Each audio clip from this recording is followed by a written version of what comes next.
बड़ी खबर, 70 साल का बूढ़ा 50 साल बाद उठा कोमा से। गवर्नमेंट ने रखा उसे 50 साल पुराने म्यूजियम में, ताकि एडवांस दुनिया को देखे फिर से उसकी टहल हो जाए। तो आइए मिलते हैं दुनिया के सबसे बड़े, सबसे बूढ़े बाबे से।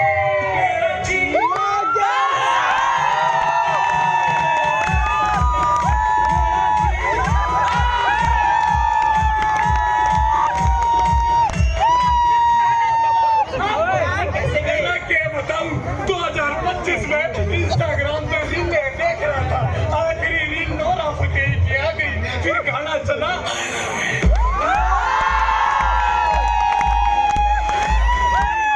गर्मी इतनी बढ़ गई और कब दिमाग में चढ़ गई पता ही नहीं चला। दूसरा सवाल, आपको कमों में कैसे कैसे ख्याल आते थे? गंदे गंदे। ओए होए होए, कोमा में सबसे ज्यादा क्या याद करते थे? ओए वही जो एक हरियाणवी आदमी कभी भूल ही नहीं सकता, जित दूध दही का खाना हमारा देश है हरियाणा।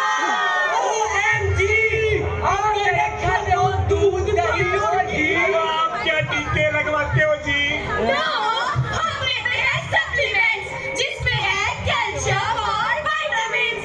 1 2 3 4। ओए चलो बाहर। चुप चुप आए कदू। My name is Poo। ये कौन है जिसने मुड़कर पू को नहीं देखा?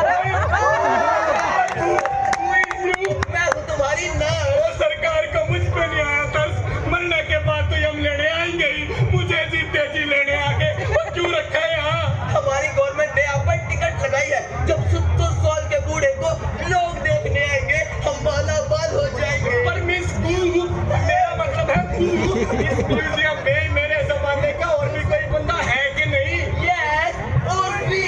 ओए, उर्फी, जो नहीं पहनती थी कपड़े, चाहे तुम चाहे कुल्फी।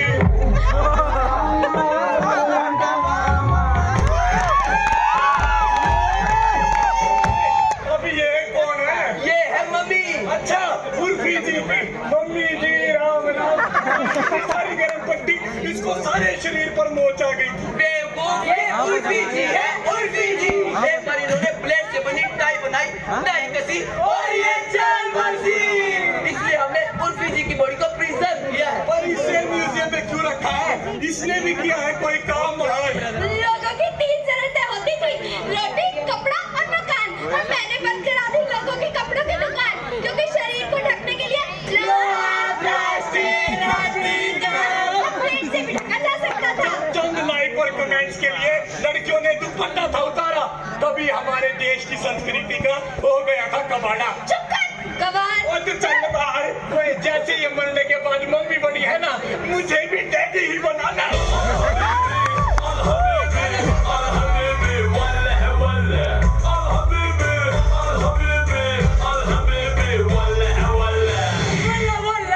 म्यूजियम की पार्किंग किधर है? पार्किंग पर आपको क्या पार्क करना है? ऊंट ऊँट किधर है? इनविजिबल। अरे वो बूढ़ा किधर है? उसको देख के बहुत खुश होती। कौन? ऊंट। ऊँट किधर है? अबे यार, अभी तो बोली इनविजिबल। आप ये बताओ, आप यहाँ पर करने क्या आए हो? बूढ़े को लेने आई। ऐसे कैसे लेकर जाओगे? पता है कितना पैसा खर्च हुआ इनके ऊपर? ए छोटे लोग, पैसे की टेंशन नहीं है, तुम पैसा बोलो। ना। अरे बोलो। ना। अरे बोलो। अरे बोलने तो दो। 9,09,999 रुपए। पैसा बोली। Yes. अब हम इसको लेके जाते चल हैं। बेटी, चलो कहाँ? ऊंट पे पर ऊँट कहाँ है? इनविजिबल। तुम्हें बूढ़ा चाहिए ना? हाँ। अंकल जी आराम से, ये लो बूढ़ा। पर बूढ़ा है कहाँ? इनविजिबल। तो लेके किस पे जाएगी? ऊँट पे। पर ऊंट है कहाँ? इनविजिबल।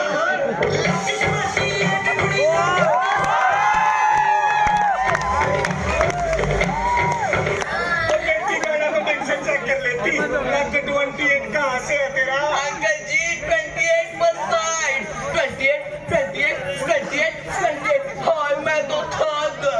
यू कुत्तों को पढ़ने वाली चीछड़।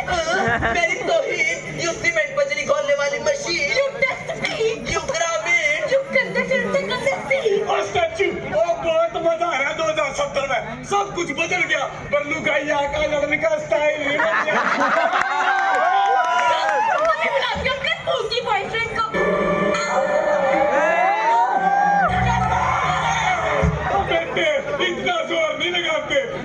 गिल्ला हो जाएगा। ओए, मैं हूँ बदमाश।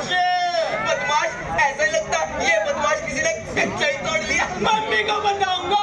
आंटी आप ये बताओ वो बुड्ढा कहाँ है, मुझे उसकी जान लेनी है। और बेटे मैंने किया क्या है? ओह, आपने 2070 वालों के लिए छोड़ा क्या है? पानी, पेड़ आपने नहीं छोड़े, हवा आपने नहीं छोड़ी तो तू छोड़ दे। ओ ना ना, इसे छोड़ने के लिए ना कहना।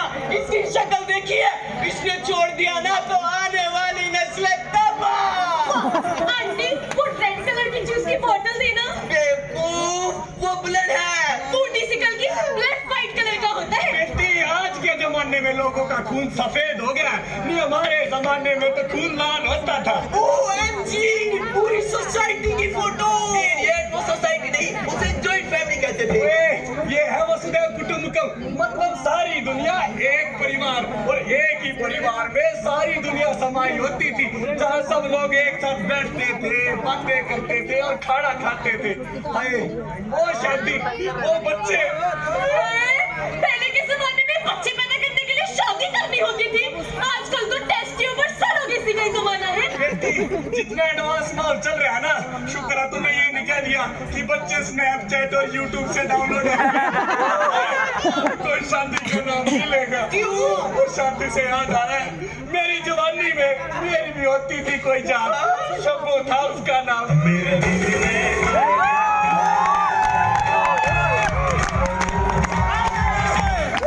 तेरे इश्क में भूल गई संसार, मन्नो मन्नो मन्नो। Oh my God, शब्बो फंस गई। आज तक मुझसे तो फंसी नहीं। ए बुड्ढे अपनी उम्र देख, ये मेरी शब्बो नहीं हो सकती। अंकल जी ये आर्टिफिशियल इंटेलिजेंस है, आपका माइंड रीड करके इसको बनाया है। मेरा दिल रीड करके बनाते ना, फिर बनती मेरी शब्बो। अंकल जी हमने इसमें हार्ड ड्राइव फिक्स किया है, जिसमें हमारा सारा कल्चर स्टोर है। कहीं भी कोई भी परफॉर्मेंस होती है हम इसे ही भेजते हैं। चल हो जा शुरू। बदन तो खोड़िया, आज मेरे घर आवे नई घोड़िया, घोड़िया घोड़िया। Oh my God, शब्बो फिर से फंस गई। बस ओए, इसका मतलब 2070 के आप हमारी संस्कृति इन मशीनों में ही फंस के रह गई। वो भारी गलती होगी हमारे अंदर, अब इसका नुकसान हमारी आने वाली नस्लें भुगतेगी। ओ नस्लें नहीं जी, फसलें भी भुगतेंगी। मैं हूँ किसान। ओए शुक्र है 2070 में भी हमारे किसान और खेत खलियान तो बच रहे हैं। बेटे बहुत टाइम हो गया इन मशीनों के बीच, एक बार मैंने खेता में ले चल, वहीं जाकर आवेगी स्कूल में रुहानी और वहीं होगा जंगल पानी। आपके पास इतनी ही जमीन बची है। और तेरी 2070 में बस यही जमीन बची। अंकल जी हमें क्या करना, खेती बाड़ी और जमीन, हम इंसान नहीं रहे, बन गए हैं मशीन। तो मैंने भी किसी मशीन में बिठा के भेज दो वापस 2025 में, ताकि मैं उन लोगों को बता सकूं कि 2070 वाला के पास तो वक्त नहीं बचा, पर हमारे पास ही भी वक्त है। बचा लो अपने देश ने, नहीं तो आने वाले टाइम में हमारा देश भी किसी धरोहर में पड़ा मिलेगा। अगर अपने देश को बचाना है तो धरोहर को सिर्फ देखने के लिए न बनाए, उसमें रखे वो चीजें जो हमें जिंदगी जीना सिखाए। म्यूजियम में रखो बाप की पगड़ी जो इज्जत और जिम्मेदारी सिखाए। म्यूजियम में रखो माँ का आशीर्वाद, जो हर मुश्किल में रास्ता दिखाए। म्यूजियम में रखो शहीदों की यादें, जो नौजवान को देश से वफा करना सिखाए।